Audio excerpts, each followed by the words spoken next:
যারা রাতে দেরিতে ঘুমায় এদের জীবনে বরকত নষ্ট হয়ে যায়, এদের জীবনে প্রোডাক্টিভিটি থাকে না। দেখুন, পৃথিবীতে যে সমস্ত দেশগুলো উন্নত হয়েছে, আপনি আমেরিকা বলেন, জাপান বলেন, কোরিয়া বলেন, আপনি ইউরোপ বলেন, পৃথিবীর যে সমস্ত অঞ্চলের যে সমস্ত দেশগুলো উন্নত হয়েছে, তাদের দেখবেন সবার একটা কমন লাইফস্টাইল হলো তারা রাতে তাড়াতাড়ি ঘুমায় পড়ে। সমস্ত উন্নত দেশের সব মানুষদের মধ্যে এই কালচার আছে। সারা পৃথিবীতে যে দেশগুলো উন্নত হয়েছে তারা সবাই দেখবেন সন্ধ্যার পর পর শুয়ে পড়ে।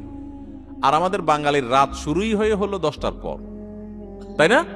আমরা অফিস আদালত থেকে আইসা বাসায় রিমোট নিয়া জামা টামার খুলে ধুইয়া বৈশা, এরপরে আমরা এশার নামাজ যদি পড়ি, নামাজি হই, আর বেনামাজি হলে তার কোনো কথাই নেই।